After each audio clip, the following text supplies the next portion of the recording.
We're talking to Ms. Siddiqui and Mr. Herman, and the topic is the State Department of Education and Literacy in the state of Tennessee. And of course, during this last segment, Ms. Siddiqui and Mr. Herman, let's give the two of you an opportunity to talk about some of the things that you wanted to talk about, or that you made up your mind that you wanted to talk about on your way over here, and to make sure that you don't leave feeling that somehow you didn't say what you should have said. Let's start off with you, Mr. Herman, to give you an opportunity to do that.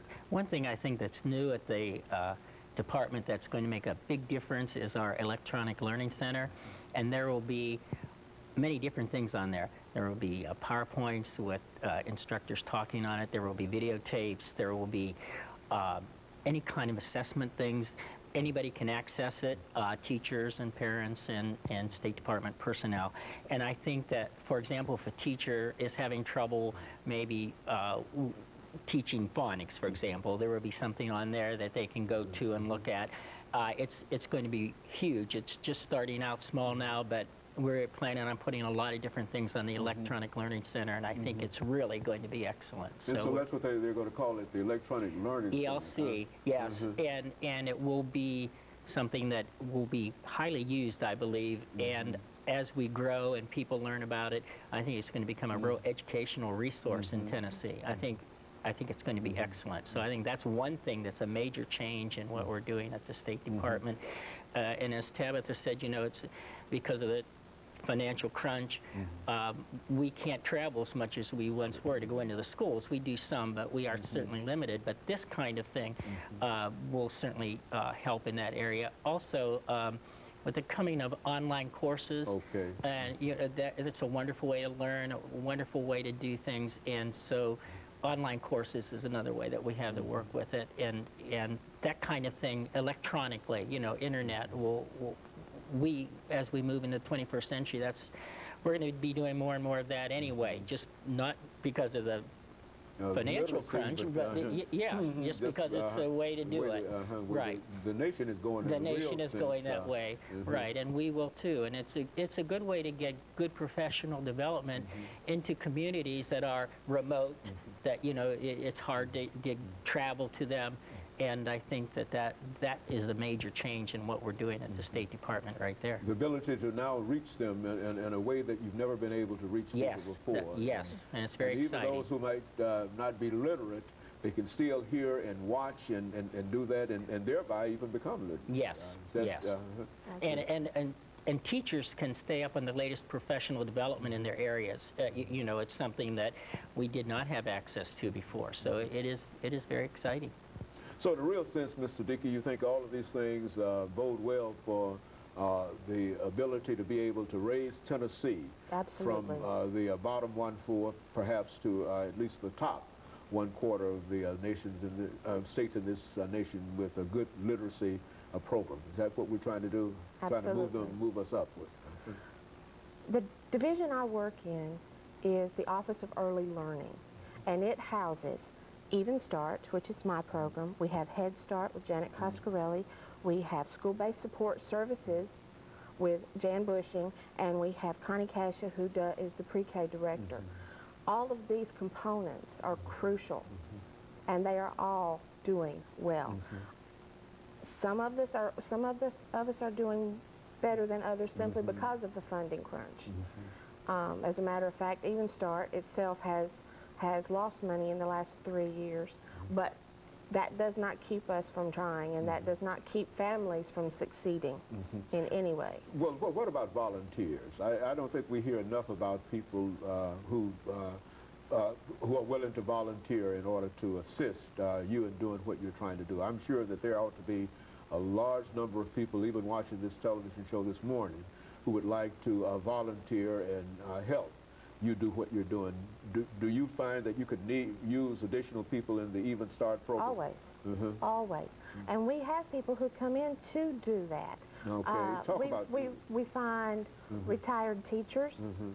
As a matter of fact, because of the way Even Start is set up, the parents come in and do that as well. They volunteer, they help with their children, they help with other people's children, with reading, with learning. And that's what the whole point is, to bring the family together to make a stronger whole, because when you have a stronger family, you have a stronger society. You know, and so, Mr. Herman, you say that the state of Tennessee is really on the move over the last 5 minutes that we have. Yes.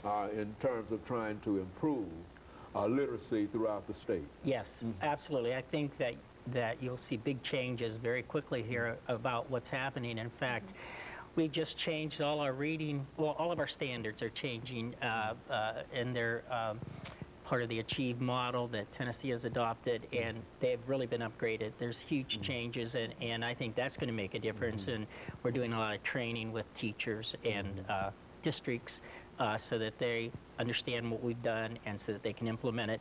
Also, we provide things like, this was made by Tennessee teachers for Tennessee, and we send these out. They're on the website. They can access them without any trouble. And we explain in there exactly how we're looking at it, and it doesn't mean they have to follow it exactly, but it gives them ideas, and that's what we're trying to do. Get as many ideas out there and let them take them and use them the way that they think it's good to use with their students, because every school is different, every district's different. I mean, we have to look at the differences in the districts, and we have to change according to what we find, and so that's good. That's a good thing. And you know, I think that over the last 3 minutes that we have here, let's say something about what I've noticed in terms of literacy in the state of Tennessee, and I'm not sure whether it's a program of the Department of Education or whatnot, that there are a large number of corporate sponsors dealing with literacy in Tennessee. And I mentioned specifically when you go into a Dollar General or whatever, some of these other establishments, there's always this little can that's there for you to contribute for literacy. Now, has the department anything to do with that, or is that something that is simply carried on by Dollar General itself? Dollar General mainly handles that, and they have their own person to do that, but we certainly always recommend schools and teachers to write a proposal for Dollar General, and they're very good at that. Also, I'm working with Cracker Barrel, and it's a rocking reader program, and they will donate books and 2 of their rocking chairs and a bookcase to the schools, and then this is where the volunteers come in. The volunteers come in and read one-on-one with the students, and it's very successful, and they've just launched that this year, and it's really moving along. So I do think corporate sponsors is very important, and we need to be out there And looking. so you would encourage those corporate sponsors that might be looking on today, that instead of complaining about the lack of literacy in the state of Tennessee, that there's something that they can do in spite of the fact. Yes. Very good, and I think that now we've got about 2 minutes. Over the last minute, let's get some of your final thoughts, Mr.